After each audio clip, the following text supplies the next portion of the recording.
जीवन में सुकून का संबंध केवल धन दौलत से खरीदी जाने वाली आरामदायक वस्तु से नहीं है, क्योंकि अक्सर देखा गया है जिनके पास धन दौलत होती हैं, उनके पास सुकून की कमी होती है। ऐसे लोग हमेशा परेशान रहते हैं और सुकून की तलाश में लाखों रुपए खर्च करते हैं, फिर भी उन्हें सुकून हासिल नहीं हो पाता, क्योंकि वे लोग अच्छे या बुरे काम करके पैसा तो बहुत इकट्ठा कर लेते हैं, लेकिन फिर भी सुकून प्राप्त नहीं कर पाते। इसलिए कहा गया है कि जीवन में सुकून केवल अच्छे कर्मों से आता है, न कि अच्छे पैसों से। अच्छे कर्म कुछ भी हो सकते हैं।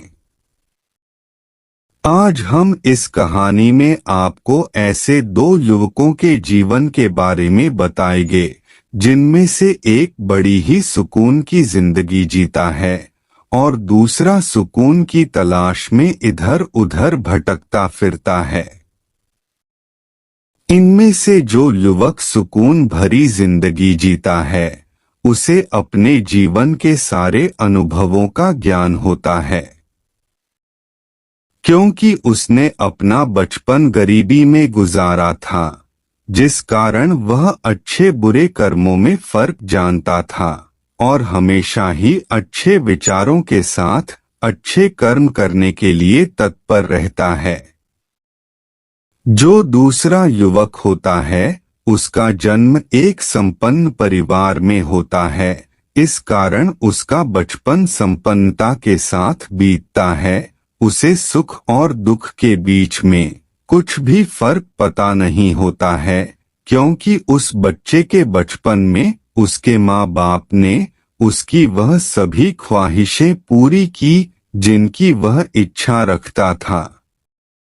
दोनों लड़के एक ही कस्बे में रहते थे, परंतु वे एक दूसरे को नहीं जानते थे और उन दोनों बच्चों ने अपनी पढ़ाई भी अलग अलग स्कूलों में की। संपन्न परिवार में जन्मा लड़का एक अच्छे खासे प्राइवेट स्कूल में अपनी पढ़ाई कर रहा था, तथा गरीब परिवार में जन्मा लड़का एक सरकारी स्कूल में अपनी शिक्षा पूरी कर रहा था।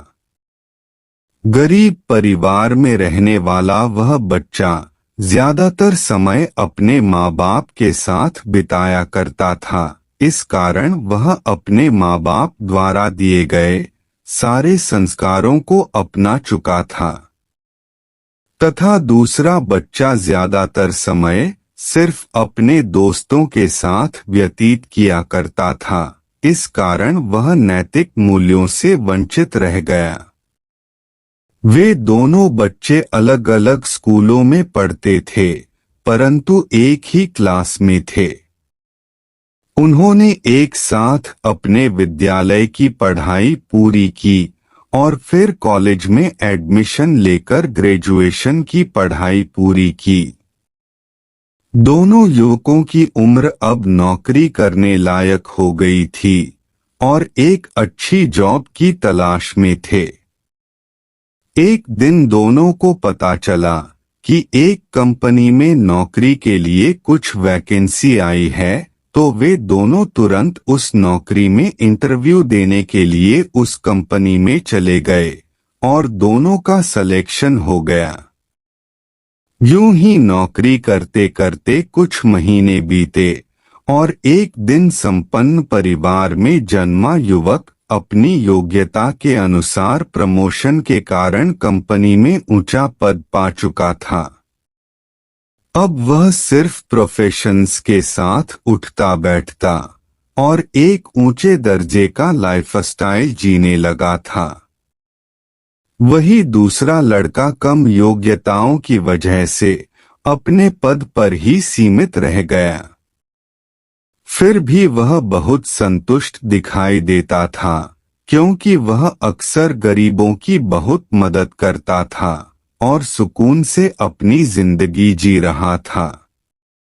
संपन्न परिवार में जन्मा हुआ युवक पैसों से तो बहुत धनी था, परंतु उसके जीवन में सुकून नाम की चीज ही नहीं थी। वह हर वक्त उदास दिखाई पड़ता था।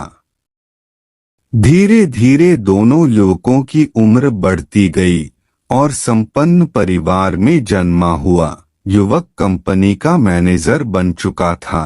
उसे अपने बड़े ओहदे पर घमंड होने लगा था, जो उसके व्यवहार से झलकता था। उसकी तुलना में गरीब परिवार में जन्मा युवक बहुत धीरे धीरे सफलता की सीढ़ियां चढ़ रहा था। उसे कुछ फर्क नहीं पड़ता है कि वह किस पद पर है, क्योंकि वह हमेशा अपने घर वालों के साथ खुश रहता था और वह हमेशा खुशी के लिए ही कार्य करता था। गरीब युवक हर वक्त खुश नजर आता था, क्योंकि उसे बहुत कम पैसों में ही सुकून नसीब होता था।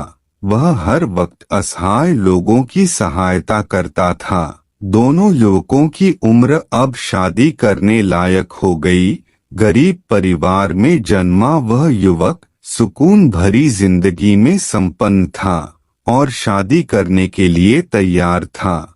उसके घर वाले भी उसकी शादी के लिए तैयार हो गए, क्योंकि उसके पास एक अच्छी नौकरी थी जिससे वह अपने परिवार का पालन पोषण कर सकता था। इस तरह उसकी शादी हो गई। संपन्न परिवार में जन्मा हुआ लड़का हर वक्त उलझनों में फंसा रहता था और उलझनों को सुलझाने में लगा रहता था। उसकी उलझनों का कारण उसकी धन दौलत ही थी, क्योंकि ऐसा लगता था जैसे वह व्यक्ति अपनी धन दौलत के लिए ही जीता था और उसे बढ़ाने की सोचता रहता था। ऐसा लगता था जैसे उस युवक के लिए उसकी सारी जिंदगी उसकी कमाई गई पूंजी में ही समा चुकी है, क्योंकि उसे इस बात का ध्यान ही नहीं था कि सुकून सिर्फ अच्छे कर्मों से मिलता है, न कि धन दौलत से। वह दूसरे युवकों को सुकून में देखकर अक्सर उलझन में पड़ जाता था कि आखिर लोग ऐसे में सुकून भरी जिंदगी कैसे जी लेते हैं। संपन्न परिवार में जन्मे उस लड़के की अभी तक शादी भी नहीं हुई थी और वह ज्यादातर अपने परिवार वालों से भी दूर रहा करता था। उसके माँ बाप ने उसे बचपन से ही सारी सुख सुविधाएं दिला रखी थी। उसके पास अपनी गाड़ी, बंगला और नौकरी सब कुछ थी, परंतु वह कभी भी किसी गरीब की सहायता नहीं करता। वह व्यक्ति अपने सुख के लिए जीवन जीता और अपने लिए ही कमाता था। कहे तो वह व्यक्ति मात्र अपनी जिंदगी गुजार रहा था, न कि जी रहा था, क्योंकि वह कभी भी अपने परिवार में सुख दुख के कार्यों में हिस्सेदार नहीं रहा। ऐसे ही अनेक कारण थे जिनसे वह व्यक्ति न तो अच्छे विचार सोच पाता था और नहीं कर पाता था। धीरे धीरे जब वे दोनों युवक एक दूसरे के बहुत करीब आ गए थे, तब दोनों युवक एक साथ घूमने जाते थे और एक साथ ही काम किया करते थे। एक दिन जब वह दोनों युवक घूमने के लिए निकले तो उनसे एक गरीब बच्चा भीख मांगता है। बच्चे की एक आंख और एक हाथ नहीं था। उस बच्चे को देखकर वह युवक, जो बचपन में गरीबी में पला हुआ था, वह बहुत ही गंभीरता से सोचने लगता है और उस बच्चे को जेब से कुछ पैसे निकाल कर दे देता है। परंतु दूसरा युवक, जो संपन्न परिवार में पैदा हुआ, उसके जेब में बहुत सारे पैसे होने के बाद भी वह उस बच्चे को बिना कुछ दिए ही आगे बढ़ जाता है। जब वे दोनों युवक कुछ आगे जाते हैं तो उन्हें फिर एक गरीब लाचार आदमी दिखाई देता है जो अंधा होता है और सड़क पार करने के लिए सड़क के दूसरे कोने में खड़ा रहता है। उस रोड पर ट्रैफिक भी बहुत ज्यादा होता है। ट्रैफिक अधिक होने के कारण भी वह युवक फिर रोड को पार करते हुए दूसरी तरफ जाता है और उस अंधे को रोड के इस तरफ ले आता है। दूसरा युवक सिर्फ उस युवक को देखता है और आगे बढ़ जाता है। फिर दोनों आपस में बातें करते करते आगे बढ़ते हैं और संपन्न परिवार में जन्मा हुआ युवक उस गरीब परिवार में जन्मे युवक से बोलता है कि तुम यह सब काम क्यों करते हो? तुम्हें इन सब कामों से क्या मिलता है और तुम्हारे इतने सुकून से जीने का क्या कारण है? तुम्हें कभी किसी भी चीज की कमी महसूस क्यों नहीं होती?